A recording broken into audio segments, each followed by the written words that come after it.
నచ్చేస్తోంది నీతో ఉండే ప్రతి క్షణమే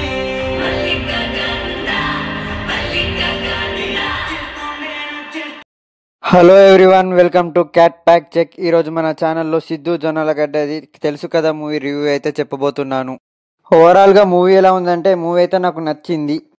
good first half and decent second హాఫ్తో చాలా వరకు ఎంగేజ్ అయితే చేసింది మూవీ నన్ను. ముందే చెప్తున్నాను, this film not for all. ప్రతి ఒక్కరికి ఈ మూవీ నచ్చడం చాలా కష్టం అండ్ స్పెసిఫిక్గా కొందరికి మాత్రమే ఈ మూవీ నచ్చే ఛాన్సెస్ ఎక్కువగా ఉన్నాయి. మూవీలో చాలా వరకు బోల్డ్ పాయింట్స్ ఎక్కువగా ఉన్నాయి. సో మూవీ అందరికీ కనెక్ట్ అవ్వడం చాలా కష్టం.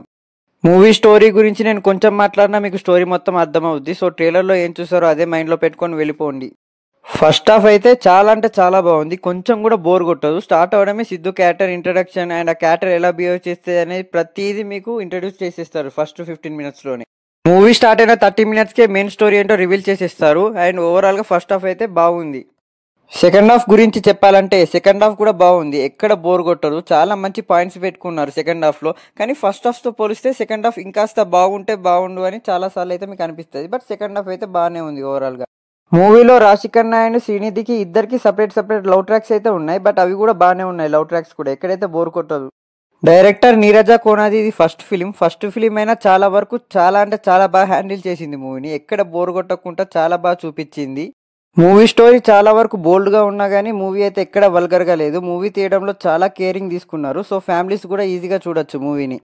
పర్ఫార్మెన్స్ విషయానికి వచ్చేస్తే సిద్ధు జొన్నలగడ్డ చింపేశాడు. చాలా అంటే చాలా బాగుంది పర్ఫార్మెన్స్. అండ్ అతని క్యారెక్టర్ కూడా చాలా వరకు యూనిక్గా చాలా వరకు కొత్తగా ఉంది. మన తెలుగు సినిమాలలో హీరోకి ఇలాంటి క్యారెక్టర్ అయితే లేదు. అండ్ తన స్క్రీన్ మీద కనిపించే ప్రతి సెకండ్స్ ఆడియన్స్ మొత్తం స్క్రీన్నే చూస్తూ ఉంటారు. అలా గ్రాప్ చేశాడు తన పర్ఫార్మెన్స్ తోటి. శ్రీనిధి శెట్టి పర్ఫార్మెన్స్ కూడా బాగానే ఉంది. అండ్ తన క్యారెక్టర్ కూడా కొంచెం బోల్డ్గానే ఉంటుంది. అండ్ పర్ఫార్మెన్స్ కూడా బాగానే చేసింది చాలా వరకు అయితే. రాశిఖన్నా పర్ఫార్మెన్స్ కూడా బాగుంది. చాలా వరకు బయట అమ్మాయిలు అబ్బాయిని ఎలా అర్థం చేసుకుంటారో చాలా రియలిస్టిక్గా చూపించారు తన క్యారెక్టర్ని. అండ్ పర్ఫార్మెన్స్ కూడా బాగానే చేసింది. ఫ్రెండ్ క్యారెక్టర్లో Harsha and rest of the actors performance కూడా బాగానే ఉంది మూవీలో. Music director Thaman background music చాలా బాగుంది. అండ్ చాలా వరకు ఫ్రెష్ ట్యూన్స్ అయితే వాడాడు. మూవీ మొత్తం చాలా బాగుంది బ్యాక్గ్రౌండ్ మ్యూజిక్. సాంగ్స్ కూడా చాలా అంటే చాలా బాగున్నాయి మూవీలో. అండ్ నేను ఇప్పటి వరకు అయితే మూవీలో సాంగ్స్ అయితే వినలేదు. డైరెక్ట్ థియేటర్లోనే చూశాను. అండ్ సాంగ్స్ కూడా బాగున్నాయి. అండ్ తమన్ దగ్గర నుంచి చాలా రోజులతో మంచి లవ్ సాంగ్స్ అయితే వచ్చాయి. సినిమాటోగ్రఫీ అండ్ కలర్ గ్రేడింగ్ కూడా బాగుంది మూవీలో. చాలా వరకు మూవీ మొత్తం కలర్ఫుల్గా అండ్ చాలా బ్రైట్గా అయితే చూపించారు. మూవీలో ప్రతి ఒక్క యాక్టర్ది లుక్స్ అండ్ కాస్ట్యూమ్స్ కూడా చాలా బాగున్నాయి. పీపుల్ మీడియా ఫ్యాక్టరీ వాళ్ళ ప్రొడక్షన్ వాల్యూస్ కూడా బాగుంది. మూవీలో హీరో సిద్ధు కాబట్టి మీరైతే ఫుల్గా కామెడీ అయితే ఎక్స్పెక్ట్ చేసి వెళ్ళకండి. మూవీలో కామెడీ అయితే చాలా వరకు లిమిటెడ్గా ఉంది. మెయిన్ మీకు ఎక్కడైతే స్టోరీ స్టార్ట్ అవుతుందో ఆ పాయింట్ మొత్తం మీరు మైండ్లో పెట్టుకొని చూడండి. మిమ్మల్ని అయితే కంప్లీట్లీ మూవీ అయితే సాటిస్ఫాక్షన్ చేస్తుంది. మూవీలో ఎక్కడ కామెడీ పెట్టాలి కదా అని కావాలని ఫోర్స్ చేసి పెట్టినట్టు లేదు. చాలా వరకు మూవీలో సిచ్యువేషనల్ కామెడీయే ఉంది. ఈ మూవీకి మేజర్ ప్లస్ పాయింట్ వచ్చేసి run time just 2 hours 15 minutes మాత్రమే. సో ఎక్కడైతే మీకైతే బోర్ కొట్టదు. మ్యాక్సిమం మూవీ చాలా వరకు ఫాస్ట్ రేసింగ్గానే ఉంటుంది.